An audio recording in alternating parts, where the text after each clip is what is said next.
बिस्मिल्लाहिर्रहमानिर्रहीम। दोस्तों,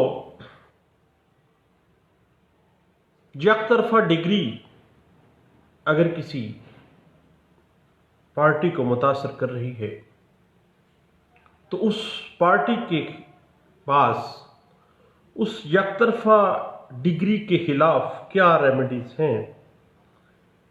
आज स्ट्राइक चल रही थी, लेकिन एक दोस्त परेशान थे, उन्होंने पूछा। मैंने कहा सब दोस्तों के साथ ये शेयर करना चाहिए। यकतरफा तौर पर सादर होने वाली डिग्री के खिलाफ अगर डिफेंडेंट पार्टी मुतमईन नहीं है तो उसके लिए कानून कोड ऑफ सिविल प्रोसीजर 1908 के तहत कुछ रेमेडीज दी गई हैं, कुछ चारा कार दिया गया है। अपने हकूक को किस तरह से वो सेव कर सकता है। इस हवाले से अगर जनरल ग्राउंड्स में आप देखना चाहते हैं तो उसके लिए एक लैंडमार्क जजमेंट है सुप्रीम कोर्ट ऑफ पाकिस्तान की, जिसमें एक्स पार्टी होने वाली डिग्री के खिलाफ मुतासरा पार्टी को कुछ हकूक दिए गए हैं, और वो सुप्रीम कोर्ट ऑफ पाकिस्तान ने डिस्कस किया है 2000 SCMR पेज 296 के अंदर। उसके बाद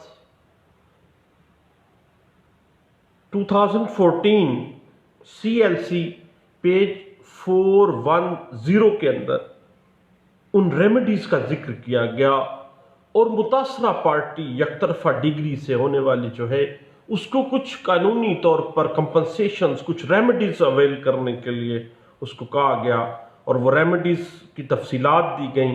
उसके अलावा एक लैंडमार्क जजमेंट है 2013 CLC पेज है 214 के अंदर यकतरफा तौर के ऊपर सादर शुदा डिग्री के खिलाफ अगर मुद्दा अलैह मुतमईन नहीं है तो उसको कुछ रेमेडीज प्रोवाइड की गई ताकि उसके हकूक जो है वो सिक्योर किए जा सकें। मेरे अजीज दोस्तों, अगर डिफेंडेंट पार्टी यकतरफा डिग्री के खिलाफ सबसे पहले जो रेमेडी अवेल करेगी, उसके पास ऑप्शन जो सबसे पहला है वो है order 9 rule 13 code of civil procedure 1908। किसी मुकदमा में, किसी दावा में जिसमें मुद्दा अलैह के खिलाफ यकतरफा डिग्री सादर की गई हो, उसमें वो मुद्दा अलैह उसी अदालत को एप्लीकेशन दे सकता है जिसने वो डिग्री सादर की है। कोई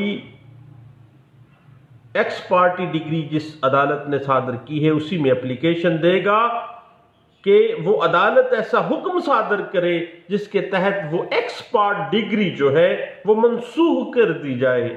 इस हवाले से landmark judgment PLD 2011 supreme court of Pakistan page 675 के अंदर इस बात को बड़े अच्छे अंदाज से और तमाम प्रोसीजर को बड़े अच्छे अंदाज से डिस्कस किया गया था।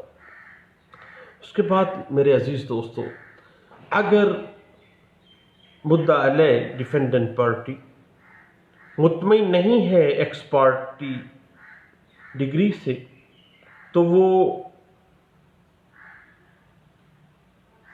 नजर सानी के लिए रिव्यू पिटीशन फाइल कर सकती है। उसके लिए अंडर सेक्शन 114 CPC 1908 और order 47 code of civil procedure 1908 जो है वो हमारी हेल्प कर रहा है। और इस हवाले से जो लैंडमार्क जजमेंट्स हैं रिव्यू पिटीशन के हवाले से, ऐसी रिव्यू पिटीशन जो कि एक्स पार्ट डिग्री को खत्म करने के लिए एक्स पार्ट डिग्री के खिलाफ एक अच्छी रेमेडी के तौर पर रिव्यू पिटीशन को नजरसानी को सामने आश्कार कर देती है, वो 1992 CLC पेज 250 है। और इसके बाद 1993 MLD पेज 796 के अंदर इस बात को बड़े अच्छे अंदाज से वाज़े किया गया कि अगर डिफेंडेंट पार्टी एक्सपर्ट डिग्री से मुतमईन नहीं है तो वो review petition under section 114 CPC और ऑर्डर 47 सीपीसी 1908 जो है वो एक अच्छी रेमेडी के तौर पर उसमें अवेल करके उस एक्सपर्ट डिग्री को खारिज करवा सकती है। उसके बाद मेरे अजीज दोस्तों, डिग्री एकतरफा के खिलाफ एक डिफेंडेंट पार्टी के पास under section 96 code of civil procedure 1908 appeal का हक भी है कि वो फौरी तौर पर एपेलेट फोरम पे जाए, अपील दायर करे और जो नीचे वाली अदालत ने जो एक्सपर्ट डिग्री सादर की है उसके खिलाफ फौरी तौर पर अपील में उसको कैंसिलेशन करवाए। तो मेरे दोस्तों, एक्सपर्ट डिग्री हो जाने के बाद मुद्दाअले जब अपील दायर करेगा अपीलेट फोरम में, इस हवाले से कुछ लैंडमार्क जजमेंट्स जिसमें सुप्रीम कोर्ट ऑफ पाकिस्तान और high courts of different provinces ने वाजे किया कि जब किसी मुद्दाअले के खिलाफ एक्सपर्ट हो जाए तो भैया याद रखिए कि no one should be condemned unheard. वो उसको सुन तो ले, उसकी बात तो सुन ले, उसके खिलाफ एकतरफा डिग्री आप सादर करने जा रहे हैं, कल को उसकी एग्जीक्यूशन भी करवानी है, वो बेचारा मारा जाएगा भाई। तो under section 96 right of appeal जो है उसके पास मौजूद है, वह अपीलेट फोरम पे जाके अपील दायर कर सकता है। इस हवाले से 1995 CLC पेज 516 के अंदर इस बात को बड़े अच्छे अंदाज से डिस्कस किया गया। 1993 MLD पेज 796 के अंदर इस बात को अच्छे अंदाज से डिस्कस किया गया। 2005 CLC पेज 525 के अंदर इस बात को बड़े अच्छे अंदाज से डिस्कस किया गया और latest supreme court of Pakistan ने इस बात को बड़े अच्छे अंदाज से, फुल बेंच था, उसने इसको डिस्कस किया कि नेचुरल जस्टिस का जो बुनियादी असूल है no one should be condemned unheard, किसी को सुने बगैर आप एक तरफा डिग्री कर रहे हैं, उसके राइट्स को इन्फ्रिंज कर रहे हैं, ये तो जुल्म है। इंसाफ जो है ना सिर्फ किया जाएगा बल्कि इंसाफ करता हुआ नजर भी आना चाहिए। तो जनाब, ये एक landmark judgment supreme court of Pakistan ने दी और ये रिपोर्ट हुई थी 2011 सुप्रीम कोर्ट SCMR पेज 676 के अंदर। PLD 2011 सुप्रीम कोर्ट पेज है 676 के अंदर इस बात को डिस्कस किया गया। उसके बाद जब किसी मुद्दाअले के खिलाफ कोई एक्सपर्ट डिग्री हो जाती है तो application under section 12 sub section 2, जिसको हम आसान जबान में 12(2) की दरख्वास्त कहते हैं। जब हम कभी उस्तादों के पास बैठते थे तो वो आए रोज 12(2) की दरख्वास्तें लिखी जाती थी।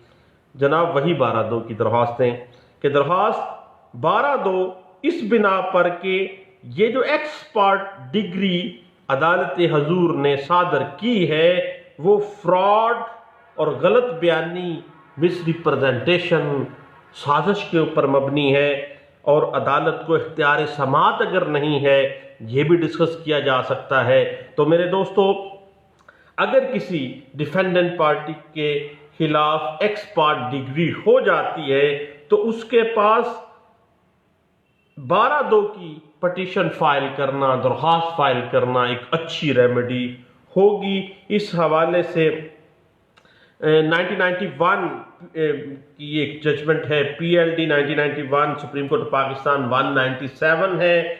उसके अलावा मेरे दोस्तों 1995 CLC पेज है 1200 इसमें 12(2) एक बेहतरीन रेमेडी के तौर पे पेश की गई है कि जब एक्सपर्ट डिग्री सादर हो जाए तो 12(2) की दरख्वास्त जो है वो दे के उस डिग्री को, एक्सपर्ट डिग्री जो है उसको कैंसिल करवाया जा सकता है। उसके बाद डिफेंडेंट पार्टी के पास एक और रेमेडी मौजूद है। कौन सी रेमेडी? कि defendant party x part degree के खिलाफ उसी अदालत को, जिस अदालत ने उस एक्स पार्ट डिग्री को सादर किया है, उसी अदालत को दावा की दोबारा ट्रायल के लिए एक एप्लीकेशन दे कि ये डिग्री एक तरफा जो है वो डिफेंडेंट पार्टी को सुने बगैर, समाप्त किए बगैर सादर नहीं की जा सकती। और ये miscellaneous application under section 151 code of civil procedure 1908 के तहत, जिसमें inherent power of the civil court दी गई है, उसमें एक एप्लीकेशन बना दें और डाल दें, उसी अदालत में डालें और उसी अदालत को कहें कि दोबारा हियरिंग करें, मुझे सुने बगैर आप कैसे एक्स पार्ट डिग्री कर सकते हैं। तो जनाब इस हवाले से एक लैंडमार्क जजमेंट याद रखिएगा, PLD 1972 लाहौर हाईकोर्ट का फैसला, पेज 603 के अंदर इस बात को डिस्कस किया गया था। उसके बाद एक बड़ी अहम बात है एक्स पार्ट डिग्री के हवाले से कि अगर मुद्दा अलय के खिलाफ एक्स पार्ट डिग्री हो गई है तो वो रिविजनल कोर्ट की रेमेडी अवेल करे। एक तरफा डिग्री के खिलाफ revision under section 115 code of civil procedure 1908 की रेमेडी बड़ी अच्छी रेमेडी है, उसको अवेल करे, निगरानी दायर कर दे। अगर कोई वो समझता है कि there is mistake of law, error of law commit किया गया है, फौरी तौर पर वो निगरानी में चला जाए। इस हवाले से एक लैंडमार्क जजमेंट याद रखिएगा, 1993 CLC पेज है 660 और लाहौर हाईकोर्ट की एक जजमेंट है PLD 1984 लाहौर हाईकोर्ट पेज है 355 के अंदर इस बात को बड़े अच्छे अंदाज से डिस्कस किया गया। इसकी एक बड़ी डिटेल जजमेंट भी पढ़ने के काबिल है, जरूर पढ़िएगा। रिवीजन को डील कर दिया और रिवीजन जो है वो रिवीजन जो कि एक्स पार्ट डिग्री को खारिज करवाने के लिए, उसको कैंसिल करवाने के लिए आप दायर करेंगे। याद रखिएगा पढ़ने के काबिल है और मेरे जैसे जो नालायक सिविल वकील हैं, दीवानी दावे वाले वकील, उनके लिए तो बहुत जरूरी है, ये जरूर देखने वाली है। 1995 CLC पेज है 516 के अंदर। तो मेरे दोस्तों अब हम देखते हैं, पहली रेमेडी मैंने क्या बताई, अगर मुद्दा अलय एक्स पार्ट डिग्री के खिलाफ पहली रेमेडी अवेल कर सकता है, number 1 under order 9 rule 13 CPC 1908, उसी कोर्ट में cancellation of x part degree के लिए एप्लीकेशन दे, नंबर 1 पे।